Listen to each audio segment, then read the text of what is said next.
지금 이 시대를 살아가는 사람들, 특별히 우리 청년 세대들이 듣고 싶어 하지 않는 말이 있어요. 뭐 예를 들면 이런 말이라 그래요. 다 너 잘 되라고 하는 말이야. 내가 그냥 얘기하는 게 아니라 다 너 잘 되라고 하는 거야. 근데 이런 말 되게 싫어한다 그래요. 우리 부모님들은 이런 말 참 많이 하잖아요. 그죠? 예, 다 너 잘 되라고 하는 얘기야. 그런데 되게 싫어한다 그래요. 또 우리 청년 세대들이 듣기 싫어하는 말 가운데 하나가 뭐냐 그러면 대라는 말인데, 나대는 말이야, 요즘 애들은 말이야, 이런 말을 또 듣기 싫어한다고 그러네요. 그 밖에도 우리 청년 세대들이 듣기 싫어하는 말 가운데는 뭐 갑질이라는 꼰대라든가 단어들을 듣기 싫어한다고 합니다. 그런데 존 비비는 자신이 쓴 순종이라는 책에서 순종을 이렇게 정의하고 있어요. 순종이란 뭐냐? 하나님의 권위 아래로 들어오는 용기와 결단이다. 그러니까 요즘 현대인들이 듣기 싫어하는 이 권위와 순종이라는 단어가 다 들어가 있어요. 요즘 우리 청년들은 권위라는 말만 들어도 알레르기 반응을 보입니다. 이 순종과 복종이라는 말도 굉장히 권위적이며 싫어하죠. 그런데 존 비비는 순종이라는 게 뭐냐? 그러면 하나님의 권위 아래로 들어오는 것이라고 말해요. 아멘, 아멘. 그 하나님의 권위 아래로 들어오는 것이 순종이다. 아멘. 더 나아가 좀 비비는 이런 말하죠. 하나님이 주시는 진정한 자유를 누리려면, 또 하나님이 주시는 안식을 누리려면, 하나님의 보호하심을 경험하려면, 또 하나님께서 우리에게 공급해 주시는 그 풍성함을 누리며 살아가려면 반드시 하나님의 권위 아래로 들어와야 한다라고 말합니다. 아멘. 그 이 말은 다른 말로 말하면 반드시 하나님의 말씀 앞에 순종을 해야 한다라는 거예요. 아멘, 아멘. 그런데 많은 사람들은 반대로 생각하잖아요. 그죠? 순종은 우리를 얽매이게 만들고, 순종은 우리를 힘들게 만들고, 순종은 우리 안에 있는 자유를 빼앗아가고, 우리를 부담스럽게 하고, 심지어 우리로 하여금 손해를 보게 한다, 이렇게 생각을 하고 있다는 거죠. 대부분의 많은 사람들은 순종, 복종을 생각하면 언제나 이걸 생각하는 거예요. 내가 순종하고 복종하게 되면 좀 힘들게 되고 손해보고 있는 것마저도 빼앗기게 되고, 뭐 이런 생각을 늘 한다는 거죠. 그러면 우리는 왜 순종하지 못하는가? 하나님의 뜻을 몰라서가? 여러분 솔직하게 한번 반응해 보세요. 여러분은 하나님의 뜻이 무엇인지를 몰라서 순종을 하지 않고 있습니까? 아니죠. 물론 그런 분도 계세요. 그렇지만 대부분의 사람들은요, 하나님의 뜻이 무엇인지를 몰라서가 아니라 하나님의 뜻을 분명히 알고 있지만 순종을 못하고 있죠. 그러면 왜 순종을 못하는가? 제가 볼 때는 두 가지 이유 때문이라고 생각하거든요. 첫째는 하나님을 온전히 신뢰하지 못하기 때문에 그래요. 내게 말씀하시는 그 하나님이 어떤 분이신지를 잘 모르고 또 그 하나님을 온전히 신뢰하지 못하기 때문에 그렇습니다. 내게 말씀하시는 하나님이 어떤 분인지를 알면은 여러분 우리 순종할 수 있거든. 아멘. 그 두 번째 이유가 뭐냐 그러면 하나님이 우리에게 말씀하시는 그 말씀이 인간의 이성과 상식으로는 이해가 되지 않기 때문에 그럴라니나 그라 그러리 있음나 하라리야라, 이런 이해되지 않는 말씀이에요. 여러분 그러잖아요. 그러기 때문에 우리가 순종을 못하는 거예요. 마리아의 남편 요셉에게 주의 사자가 나타나서 이렇게 말하죠. 다윗의 자손 요셉 안에 아내 마리아 데려오기를 무서워하지 말라. 그에게 잉태된 자는 성령으로 잉태된 것이라. 그런데 요셉은 순종을 했어요. 여러분 이해가 돼서 순종한 게 아닙니다. 인간의 상식으로의 한 게 아니에요. 마리아도 마찬가지죠. 가브리엘 천사가 나타나서 보라 내가 잉태하여 아들을 낳으리니 그 이름을 예수로 하라, 이렇게 말할 때에 마가 어떻게 반응을 했어요? 이렇게 반응하죠. 다가 주의 여호와의 말씀대로 내게 이루어지이다. 인간의 이상이 됐대에 한 겁니까? 아니잖아요. 인간의 이성과 상식으로는 죽었다 깨어나도 이해가 안 돼요. 그렇지만 주님의 말씀이기 때문에 순종을 한 거잖아요. 아멘. 그러니까 성경이 보게 되면 하나님이 우리에게 요구하시는 그 순종은 다 이렇습니다. 평범한 게 없어요. 예, 여러분 그러잖아요. 자, 아브라함에게 독자 이삭을 바치라고 했어요.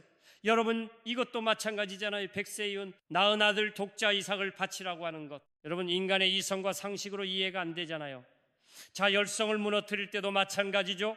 고성을 무너뜨리는데 어떻게 하라고 그랬어요? 말도 안 되는 거잖아요. 매일 한 바퀴씩 여리고성을 들고 그리고 마지막 날에는 7분 들고 함성을 지르려고 그랬잖아요. 여러분, 이게 말이 되는 거예요. 얘 나아만에게 요단강에 들어가서 어떻게 하라 그랬어요? 뭘 7번 씻으라고 그랬잖아요. 이거 인간의 상식으로 이해가 되는 겁니까? 가나의 혼인 잔치에 포도주가 떨어졌어요. 그때 예수님이 뭐라고 말씀하셨어요? 하인에게 너는 항아리에 물을 채우고 난 다음에 그 물을 떠서 연애에게 갖다 주라고 그랬어요. 여러분, 이것도 말이 안 되는 거잖아요. 또 예수님께서도 베드로가 밤새도록 고기를 잡지 못했는데 어떻게 하라고 말씀하셨어요. 그물을 깊은 데로 가서 그물을 내려 고기를 잡으라고 말씀하셨어요. 자, 여러분, 성경이 보니까 하나님이 순종을 요구할 때 보니까 그 모든 말씀들이 인간의 이성과 상식으로는 다 이해가 안 되는 말씀이, 그러니까 순종하기가 어려운 거예요. 내 어떤 말씀도 인간의 이성과 상식으로는 받아들일 수가 없는 말씀이에요. 그런데 놀랍게도 좀 비비가 말했던 것처럼 하나님의 권위 아래로 우리가 들어오면, 다시 말하면 그럼에도 불구하고 그 말씀을 붙들고 순종하게 되면 아멘, 치유가 일어났고 아멘, 아멘, 죽은 자가 살아나고 아멘, 인간의 상식과 이성을 뛰어넘는 놀라운 기적이 일어났다고 하는 것입니다. 아멘. 자, 오늘 우리가 읽은 말씀도 마찬가지입니다. 하나님의 말씀이 예레미야에게 임했습니다. 그런데 예레미야는 그 말씀에 순종을 했어요. 그 말씀이 상식적으로 이해가 되기 때문에 순종한 게 아닙니다. 이해가 되지 않아도 순종했습니다. 아멘. 그래서 오늘 저녁엔 이해가 되지 않아도 순종하라. 아멘. 그 제목으로 말씀을 나누고자 합니다. 아멘. 자, 다시 한번요. 이해되지 않아도 순종합시다. 이해되지 않아도 순종합시다. 네, 오늘 본문 2절에 보게 되면 지금 예레미야가 시대뜰에 갇혀 있어요. 자, 우리 2절의 말씀을 한번 같이 읽어볼까요? 다 같죠? 그때의 바벨론 군대는 예루살렘을 에워싸고 선지자 예레미야는 유다의 왕의 궁중에 있는 시대들은 갇혔으니, 자, 선지자 예레미야가 지금 왕의 궁중에 있는 시대들에 갇혀 있어요. 이 시대들은 왕궁, 수비대의 감옥을 말하죠. 근데 어디냐 그러면 그때라고 돼 있어요. 그때가 언제냐? 1절에 보니까 유다의 시드기야 왕제라고 돼 있어요. 그 유다의 시기야 왕이 된 지 10년이 되는 그 이때가 언제냐? 주전 586년에 유다 멸망을 했으니까 예루살렘 로직을 말하는 것이는 예루살렘을 포하고 있었어. 그러니까 이제 유다가 바벨론에 의해서 멸망당하기 바로 직전에 예레미야가 어디 있었다고요? 시대에 갇혀 있었다. 왕의 궁중에 있는 시대에 갇혀 있었다라고 하는 거죠. 그런데 이렇게 선지자 예레미야가 왕의 중 시들에 갇혀 있을 때의 말씀이라는 말씀이 있어요. 자, 1절 하반절이 다 같이요. 여호와의 말씀이 예레미야에게 임하니라. 예레미야에게 하나님의 말씀이 임했다는 거죠. 지금 예레미야는 하나님의 예언의 말씀을 선포해서 국론을 분열시켰다 이유로 민족의 반역자로 낙인이 찍혀서 지금 그 왕궁의 시대들은 갇혀 있어요. 경비병들이 사방에서 감시를 하고 있습니다. 자유로운 신체 활동의 기본마저 박탈당한 아주 극한 상황 가운데 있습니다. 그런데 중요한 것은 그때의 예레미야에게 하나님의 말씀이 했다라고 하는 거예요. 아멘. 여러분, 하나님의 말씀이 임했다는 게 뭐죠? 하나님의 말씀이 임했다는 것은 곧 하나님이 임하셨던 것을 의미하죠. 아멘. 왜냐하면 언제나 하나님이 임재하시는 곳에는 하나님의 말씀이 있었어요. 아멘. 여러분, 성경을 보세요. 하나님이 임하셨나니 임재하시는 곳에는 언제나 말씀하시는 하나님이 계셨어요. 아멘. 자, 여기서 우린 중요한 사실을 깨닫게 됩니다. 그게 뭐냐 그러면, 이렇게 시대에 갇혀있는, 어떻게 보게 되면 모든 것이 막혀있는, 통제가 되고 있는, 성경에 있는 표현으로 말한다면 사방으로 우겨싸임을 당하고 있는 그 상황 속에서도 하나님의 말씀이 임했다고 하는 것, 하나님이 임재하다 말은 무슨 말이죠? 하나님의 보좌를 향한 하늘의 문은 열려 있었다라고 하는 것입니다. 아멘. 여러분, 우리도 마찬가지죠. 인생을 살다 보게 되면 진짜 동서남북 모든 게 막혀버릴 때가 있어요. 아마 지금 여기 계신 분들 가운데도 내 인생에 모든 것이 다 막혀있다라고 생각되는 분이 계실 거예요. 직장에 가도 가정에 와도 사람들과의 관계 속에서도 모든 것이 다 막혀버린 분들이 있어요. 그럴 때가 있잖아요, 우리도. 그런데 육을 가진 우리 인간은 어쩔 수 없이 사람들과의 장벽에 의해서 막힘을 당하기도 하고 재정으로 인하여 사방으로 막힘을 당구하고 참 사방으로 막힘을 당하기도 하지만 그런데 중요한 것은 뭐예요? 하나님의 보좌를 향한 하늘의 문은 언제든지 열려 있다는 것입니다. 아멘. 여러분이 사실을 잊지 말아야 돼요. 아멘, 아멘. 내 인생의 모든 것이 다 막혀 있을지라도 하나님의 보좌를 향한 하늘의 문은 열려 있기 때문에 아멘. 언제든지 우리는 무릎을 꿇어서 하나님의 보좌를 향하여 나아갈 수가 있는 것이죠. 아멘. 그리고 하나님의 말씀은 결코 매이지 않는다는 거죠. 아멘. 시대 때에도 예레미야에게 임하신 하나님의 말씀은 매임을 당하지 않습니다. 아멘. 육을 가진 우리 인간들은 매임을 당하자요. 여러분 그러잖아요. 육을 가지고 있는 우리들은 어쩔 수 없이 매임을 당해요. 사람에게 매임을 당할 때도 있어요. 돈에 매임을 당하기도 하고 환경에 매임을 당하기도 하고 여러분 질병에 매임을 당하기도 하고 그래요. 그런데 하나님의 말씀은 매임을 당하지 않습니다. 아멘. 내가 비록 감옥에 있어도, 내가 중환자실에 있어도, 빚쟁이들에게 내가 지금 계속해서 고통을 당하고 쫓기는 신세가 되어도, 세상의 사람들이 나를 버려도 하나님의 말씀은 매이지 않습니다. 아멘. 여러분 왜 그럴까요? 하나님의 말씀은 영이기 때문이죠. 아멘. 자, 그러면 왜 갇히게 되었는지에 대해서 이제 좀 더 구체적으로 한번 살펴보겠습니다. 3절에서 5절을 보게 되면 왜 예레미야가 지금 갇히게 되었느냐? 3절에 이런 말씀이 있어요. 이는 그가 예언하기를 그랬어요. 그러니까 가만히 있었으면 될 텐데 하나님의 말씀을 받아서 예언을 했다는 거잖아요. 그럼 뭘 예언했고? 보게 되면 세 가지를 예언했습니다. 첫째로 예루살렘은 반드시 바벨론 왕의 수중에 들어갈 것이다. 여러분 이렇게 말하면 왕이 좋아하겠어요? 유다의 왕이 시드기야가 내가 이 성을 바벨론 왕의 손에 넘기리니 그가 차지할 것이다. 이 말을 예언하여 두 번째로는 시드기야가 바벨론 왕의 포로가 되어서 끌려갈 것이다. 유다의 왕이 포로가 돼서 끌려간다는 거죠. 말이 이 말이잖아. 유다 왕 시드기야는 갈대아인의 손에서 벗어나지 못하고 바벨론 왕의 손에 넘겨진 바 되리니 그가 시드기야를 바벨론으로 끌어가리니 시드기야가 끌려간대요. 그래 나중에 보게 되면 두 눈이 뽑히고 막 그러잖아요. 그리고 세 번째는 뭐예요? 시드기야는 바벨론과 전쟁에서 참담하게 패배하게 된다. 그 말이 말이죠. 너희가 갈대아인과 싸울지라 승리하지 못하리라. 여러분 유다의 왕과 백성들은 예레미야가 어떤 예언을 해주기를 원했을까요? 희망적인 예언을 해주기를 원했어요. 예를 들자면 바벨론이 쳐들어와서 지금 예루살렘을 포위하고 있지만 반드시 우리는 승리하게 된다. 역전의 은총이 임하게 될 것이다. 이런 얘기를 해야 되잖아요. 근데 반대로 얘기했잖아요. 정반대의 예언을 했어요. 그러니까 화가 나서 감옥에 가둬버린 거죠. 그게 바로 5절 반절의 말씀이겠습니다. 다주요. 유다 왕 시드기야가 네가 어찌하여 이같이 하였느냐 하고 그를 가두었습니다. 그 사람들은요 언제나 자기가 듣고 싶어하는 말만 들으려고 한다는 거예요. 여러분 성들도 마찬가지입니다. 성도 보게 되면 뭔가 그 말씀을 받으려고 하는 게 아니라 내가 듣고 싶어 하는 말을 듣고 싶어요. 그러니까 내가 좀 듣기 싫은 말을 하게 되면 시험에 들어. 그래서 여러분 인터넷상에서 떠도는 설교를 듣는 게 좋을 수도 있지만 안 좋을 수도 있어요.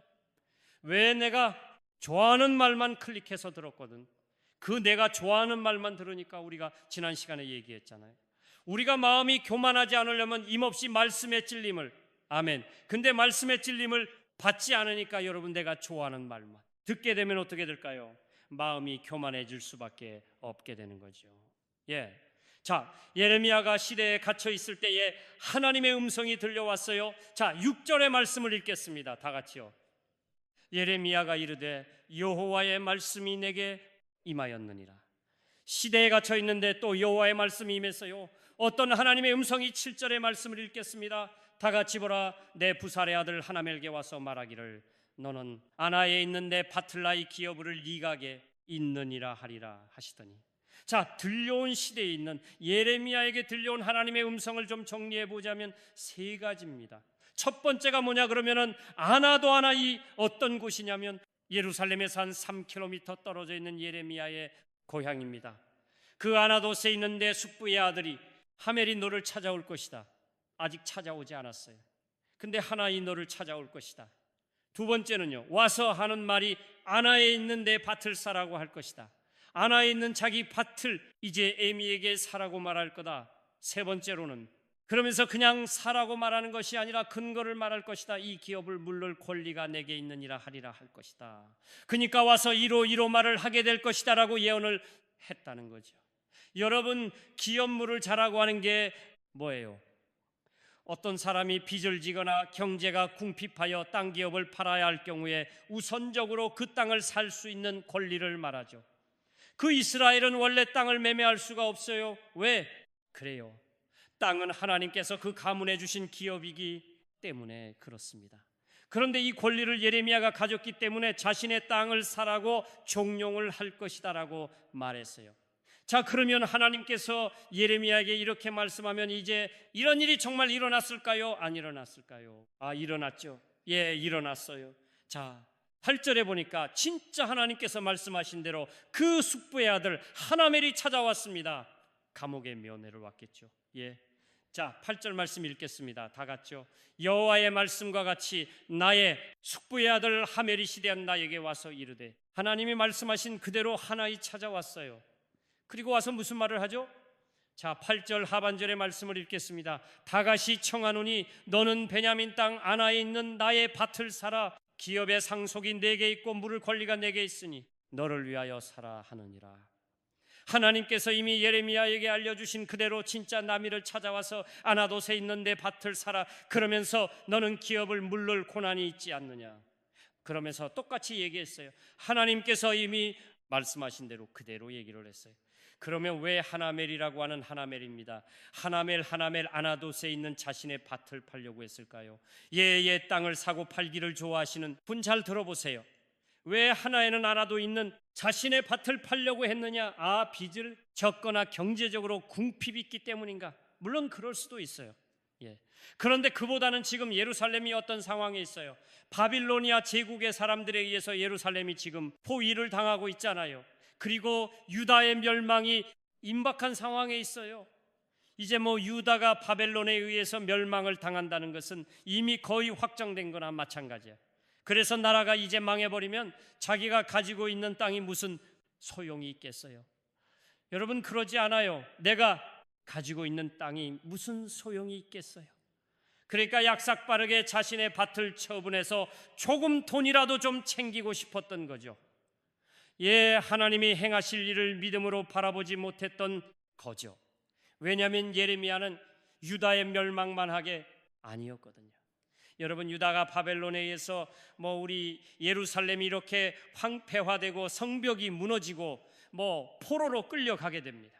이렇게 바벨론에 의해서 유다가 멸망할 것만 예언한 게 아니라 또 뭐도 예언했다. 그러면 70년 포로 생활 이후에 다시 포로 생활을 마치고 돌아오게 될 것도 예언했던. 자, 우리 한번 읽어보겠습니다. 예레미야 25장 12절의 말씀을 읽겠어요. 다 같이요.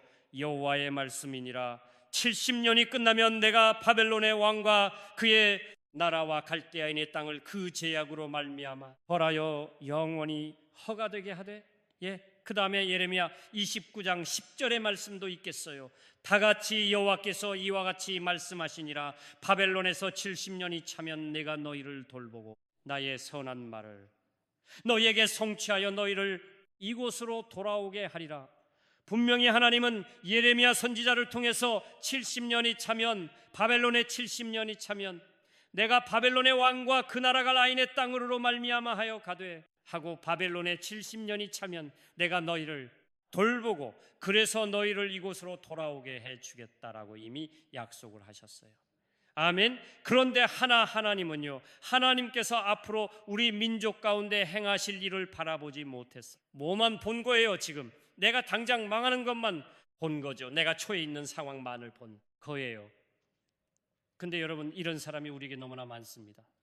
오늘 우리 가운데 하나멜로 미래를 보지 못하는 거야. 하나님이 행하실 일, 내 일을 보지 못하고 오늘 당장에 내가 처 있는 이 어려운 상황, 내가 처 있는 지금의 현실만을 보고 근심하고 염려하고 두려움 가운데 살아가는 사람이 너무나 많다는 거죠. 이 고난이 끝나면 하나님이 어떤 일을 내게 행하실, 하나님이 우리 가정에 개입하실 때 어떤 일이 일어날 것인가? 하나님께서 우리의 가정과 기도 제목과 일터 속에 하나님이 장래 행하실 일을 믿음의 눈으로 바라보지 못하는 거예요. 지금 내가 처해 있는 상황과 현실만을 보는 거예요. 이 사람은 누구냐? 하나입니다. 하나멜 사는 사람이 아니고 하나멜, 예레미야가 마침내 아나돗의 밭을 샀어요. 근데 얼마를 주고 샀을까요? 9절의 말씀을 읽겠어요.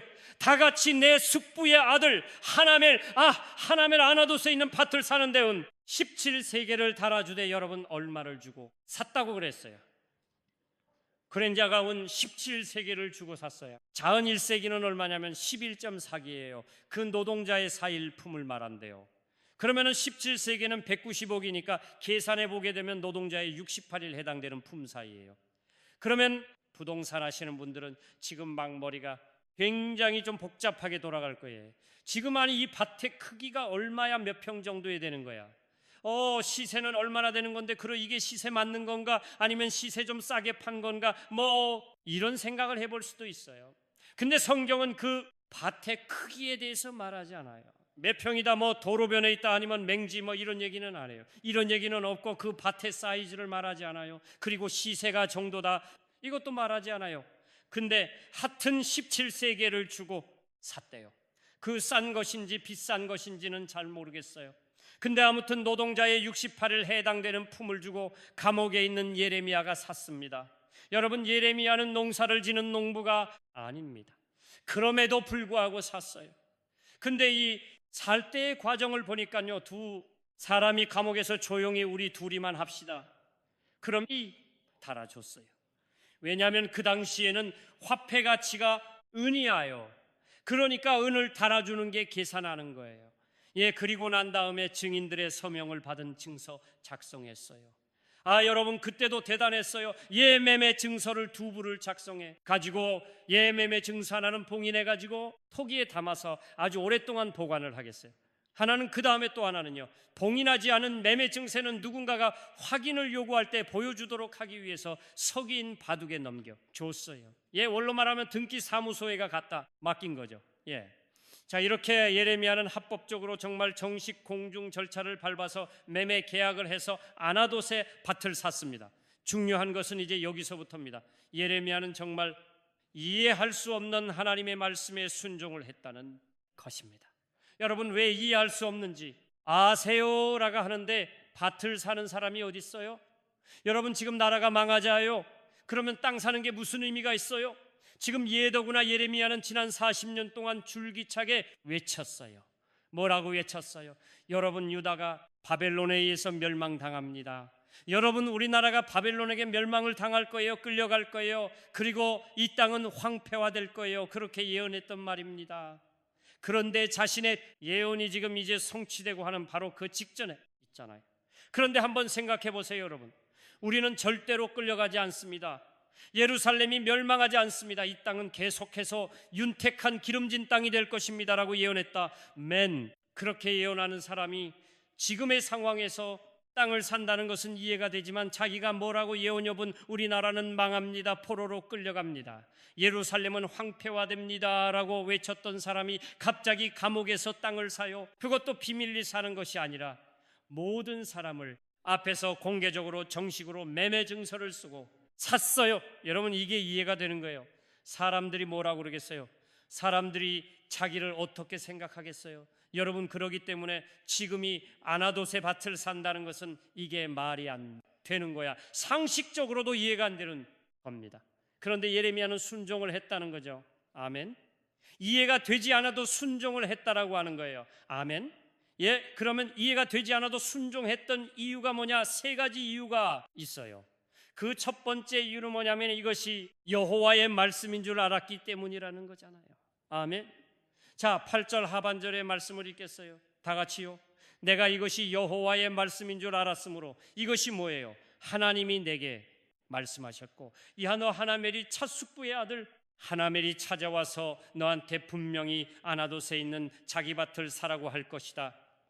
그리고 이렇게 말할 거다. 근데 진짜 왔어요. 하나님 말씀하신 그대로 와가지고 내 밭을 차라고 그랬어요. 그래서 그 말씀대로 샀어요. 그러니까 뭐예요? 이것이 여호와의 말씀인 줄 알았다는 거예요. 아멘. 무슨 말이죠? 이것이 내가 원해서 산 것이 아니고 내가 필요해서 산 것이 아니고 하나님의 뜻이라는 것을 알았다는 거예요. 아멘. 구매제의 그 자체만을 보게 되면은 정말 이해가 안 되지만 지금 바벨론이 포위를 하고 예루살렘이 함락 직전에 있는데 나라가 멸망을 당하는 것이 확실히 보이는 상황에서 현찰을 주고 그것도 땅을 산다는 것은 상식적으로 맞지 않지만 그것이 하나님의 뜻임을 알았기에 아멘. 이것이 여호와의 말씀인 줄 알았기에 샀다는 거예요. 여러분, 이것은 예를 들자면 이런 것과 똑같은 거 아니에요? 자사 당시에 북한의 공산당들이 공산군이 탱크를 몰고 막 남한으로 진격을 해가지고 이제 서울에 막 들어왔어요.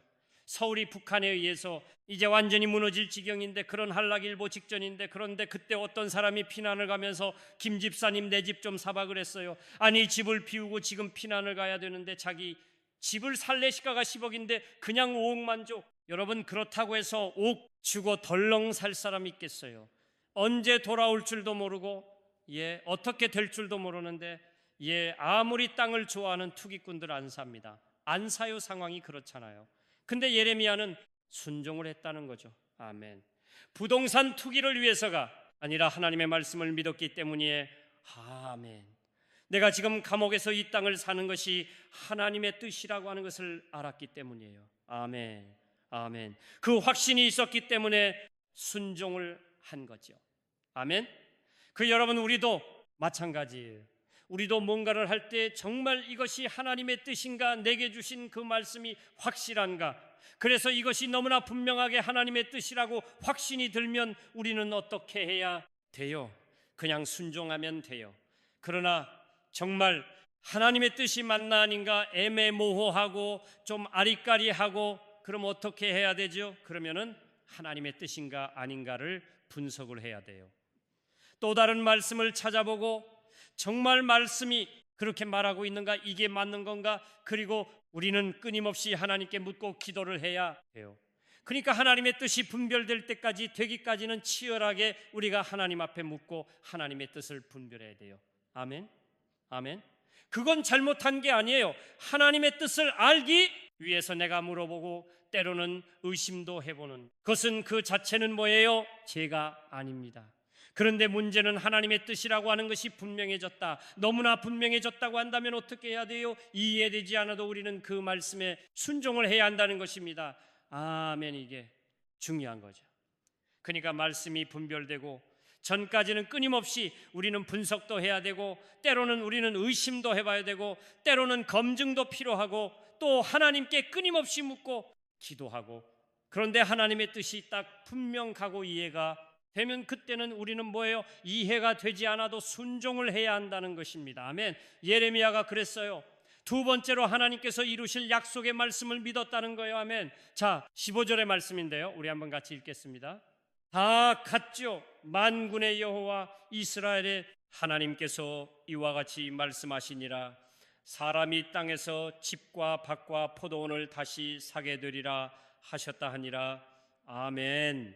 하나님이 다시 말씀을 주셨는데 말씀이 뭐냐면은 이 땅이 어떤 곳입니까? 바벨론의 침공을 앞두고 있는 땅이죠.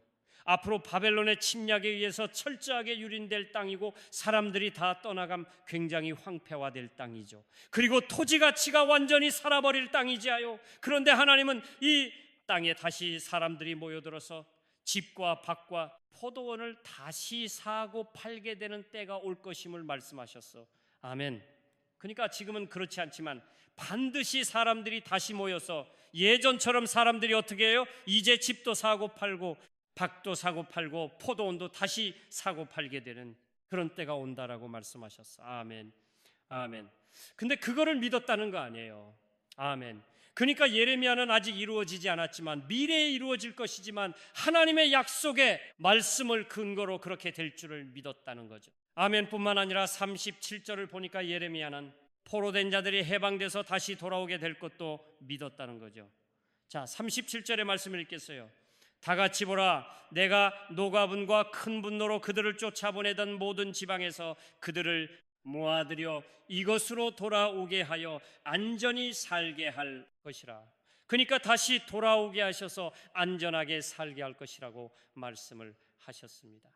그러니까 아직은 이제 바로니 자신들의 성을 포하고 있고 아직은 망을 당하지 않았지만 분명히 멸망을 당하게 될 것이고 포로로 끌려가게 될 것이고, 그런데 포로 생활 70년이면은 반드시 돌아오게 된다는 사실을 믿었다는 거예요. 아멘. 하나님께서 약속의 말씀대로 이루실 것을 믿었다는 거죠. 아멘. 그러기 때문에 순종했다는 거죠. 예. 자, 세 번째로 전능하신 하나님을 믿었기 때문에 그렇습니다. 아멘.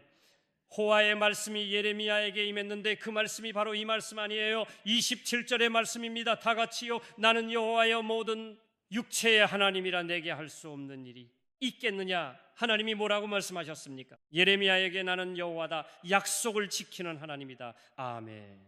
아멘. 그리고 모든 육체의 하나님이라 내게 할 수 없는 일이 있겠느냐. 아멘. 불가능한 일이 없다라고 말씀하신 거잖아요. 그러니까 이 말은 다른 말로 말하면 나는 전능한 하나님이라는 얘기죠. 예. 그러니까 예레미야가 순종할 수 없는 상황, 이해할 수 없는 상황 속에서도 내가 그 말씀 앞에 순종할 수밖에 없었던 이유는 뭐예요? 내가 믿는 하나님이 전능하신 하나님이심을 믿었기 때문입니다. 아멘. 그러니까 내가 믿는 하나님이 어떤 분인가를 내가 믿었던 거죠. 그래서 우리가 창계 보게 되면은 그 아브라함이 약속의 말씀을 붙들고 이제 가나안 땅에 들어왔잖아요. 근데 가나안 땅에 들어왔지만 아이가 생기지 않는 거예요. 그러니까 인간의 생각과 방법을 동원했지만 기다리다 지쳐가지고 그래서 하갈과 동침을 해서 이스마엘을 낳았어요. 여러분, 그러니까 하나님도 화가 나셨어요. 그래가지고 하나님께서 나타나셔서 꾸짖으신 말씀이 뭐냐 그러면 하나님의 꾸중이 바로 이겁니다. 이 말씀을 읽겠어요. 다 같이. 나는 전능한 하나님이라 너는 내 앞에서 행하여 완전하라. 이게 바로 아브라함을 향한 꾸짖음의 말씀이에요. 나는 전능한 하나님이라 너는 내 앞에서 행하여 완전하라. 아멘. 내가 너에게 약속하지 않았니? 그런데 너희는 지금 그 약속이 지켜지지 않는다고 생각을 해서 인간의 방법들을 동원하고 있는데 그러지 마마임만 없죠. 이건 제가 붙인 사족입니다. 목사가 이러면 안 되는데 자꾸 인마 나오네. 하여튼 광화문에 있는 분은 더 한 분도 계시더라고요. 나는 전능한 하나님이라 내 앞에서 행하여 완전하라. 이 말은 사실 우리에게도 주시는 말씀입니다. 아멘. 그러니까 우리의 문제가 뭐냐면 진짜 하나님을 전능하신 하나님으로 믿지 않고 있다는 거예요. 우리가 안 믿어요. 근데 하나님의 믿음의 분량만큼 역사하시는 우리가 그 하나님을 믿지 못하는 거예요. 그러니까 하나님이 말씀하십니다. 나는 전능한 하나님이야. 아멘. 아멘. 너 내 앞에서 행하여 완전해. 아멘. 그렇게 말씀하시는 거죠. 자, 여러분, 여기서 보니까 결국 순종은 이제 믿음입니다. 아멘. 여러분, 누가 순종하느냐? 결국은 뭐예요? 결론적으로 보게 되면 순종은 믿음이에요. 아멘. 믿음의 결과가 순종입니다. 아멘. 근데 어떤 믿음이냐? 그러면요, 하나님의 약속의 말씀을 믿는 믿음입니다. 아멘. 전능하신 하나님을 믿는 믿음이에요. 아멘. 그래서 독일에 본 퍼가본의 목사님이 이런 말씀을 했더라고요. 다 같이요. 믿는 자들만이 순종할 것이며 순종하는 자들만이 믿게 될 것이다. 맞는 말이에요. 믿는 자들만이 순종해요. 아멘. 하나님의 말씀을 믿고 하나님의 전능하심을 믿는 자들만이 순종을 하게 될 것이고 순종하는 자들만이 또 받게 될 것이다. 아멘. 그러니까 여러분, 믿음과 순종은 따로따로가 아니에요. 로밥이 아니에요. 그러니까 믿음과 순종은 언제나 함께 가는 것입니다. 아멘. 그러니까 내가 믿기 때문에 순종을 하고 아멘 순종을 통해서 내 믿음이 증명되는 것입니다. 한번 따라서 합시다. 믿기 때문에 순종하고 문에 순종하고 순종을 통해서 내 믿음이 증명된다네. 그러니까 여러분, 우리의 믿음이 하나님 앞에 인정받기 위해서는요, 뭐가 필요하? 말씀의 순종이 필요합니다. 아멘. 이제 마지막으로 이 부분만 좀 나누고 마치겠다. 예레미야가 돼 오늘 우리 두 종류의 사람을 생각을 했잖아, 그죠? 한 사람은 하나이고 하나는 어떤 사람이죠? 내 밭을 사라고 말한 사람, 자기 밭을 파는 사람이고, 미아는 쉽게 말하면 밭을 산 사람이죠. 근데 그렇게만 이해하면 아무 의미가 없어요. 하나에는 밭을 파는 사람, 예레미야는 밭을 사는 사람, 그렇게만 우리가 묵상하고 끝나버리면 뭐 사고 파는 사람만 남잖아요. 근데 그런 게 아니라는 거지요. 자, 오늘 이 시대를 살아가는 사람들 중에는 하나멜 같은 사람이 있고 예레미야와 같은 사람이 있다는, 그러면 여러분들 말씀을 드리면서 여러분 스스로가 나는 누구지? 나는 하나인가? 아니면 나는 진짜 예레미야와 같은 사람인가를 스스로 한번 점검해 보세요. 하나는 어떤 사람이냐? 아까도 잠깐 언급했지만 현실만 보고 자신의 땅을 버렸잖아요. 분명히 하나님께서는 약속을 하셨는데 미래에 대해서 그것은 믿지 않았어요. 당장의 눈앞에 펼쳐져 있는 내 절망적인 상황만을 보고 살아가는 사람이죠. 내 밭이 무슨 소용이 있겠냐, 나라가 망하는데 얘라 모르겠다, 빨리 팔아버리자, 이거 아니에요. 이거잖아요. 그러니까 미래를 보지 못하고 눈앞에 있는 오늘만을 생각하면서 살아가는 사람, 하나님께서 내 인생 가운데 어떤 일을 행하실 것인가에 대한 기대감도 없이 당장에 내 눈앞에 있는 현실만 보고 고난 가운데 갇혀서 두려움 속에서 살아가는 사람이 바로 하나입니다. 하나면 사는 사람이 아니고 하나멜 발음을 차려야겠어요. 예레미야는 어떤 사람이죠? 예레미야는 반대로 자신이 비록 시대들은 갇혀 있어요 지금.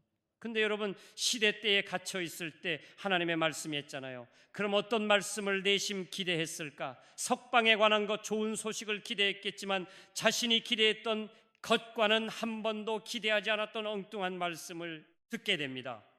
엉뚱한 얘기잖아요. 아나도세, 있는 밭을 사라. 여러분, 감옥에 있는 사람이 밭을 산다는 게 말이 됩니까? 농사도 지은 사람이 아닌데 농사도 지을 수 없는 사람에게 밭을 사라, 말이 안 되는 거죠. 근데 순종했습니다. 아멘. 하나님이 행하실 미래를 보았어요. 아멘. 하나님의 약속의 말씀을 들고 미래를 생각하며 말씀에 순종하며 살았어. 절망의 상황 속에서도 회복해야 될 미래를 미리 바라보았어요. 아멘. 그리고 사람들에게 하나님 되심을 드러내 보이고 싶어서요. 아멘. 왜 그렇게 많은 사람들 앞에 공개적으로 합법적인 절차에서 증인을 두고 여러분 증서를 쓰게 한 줄 아세요라면 알아야 된다는 거죠. 왜? 하나님이 반드시 행할 일이니까. 아멘. 하나님께서 반드시 이 땅을 회복시킬 거니까. 아멘. 그래서 하나님은 약속을 지키시는 신실하신 하나님, 아멘. 전능하신 하나님, 아멘. 그 대하신 하나님을, 아멘, 드러내 보이고 싶었어요. 아멘. 그래서 순종한 거예요. 아멘. 이해되지 않아도 순종했습니다. 아멘. 여러분, 저와 여러분도 마찬가지입니다. 우리가 말씀을 읽다 보게 되면 참 이해되지 않는 말씀들이 부담으로 막 다가와요. 그래서 그 말씀을 좀 무시하고 지나가려고 해도 자꾸 기도만 하면 또 떠오르기도 하고 그런 경우들이 참 많죠. 여러분, 하나님의 말씀이 내게 그 말씀으로 다가왔을 때 우리는 이해가 되지 않아도 예레미야처럼 순종을 해야 합니다. 아멘, 아멘. 그러면 그 순종의 결과를 통해서 우리는 하나님의 일하심을 보게 될 것입니다. 아멘. 아나멜이 되지 말고 예레미야와 같은 사람이 되기를 바랍니다. 아멘. 지금 내 초회에 있는 상황과 환경에 몰입해서 지금 그 수많은 근심과 두려움 속에 살아가는 인생이 아니라, 지금은 내가 시대들에 갇혀있는 예레미야 심정처럼 보이지만 지금은 내가 여전히 사방으로 우겨 쌓임을 당한 환경 속에 있는 것처럼 보이지만 그래도 반드시 하나님이 행하실 미래를 바라보면서 아멘, 믿음으로 순종하여 나아간다면 아멘, 아멘, 하나님은 우리를 통해서 하나님의 선하심과 하나님의 이대 아심을 만방에 드러내 보이게 될 것입니다. 아멘.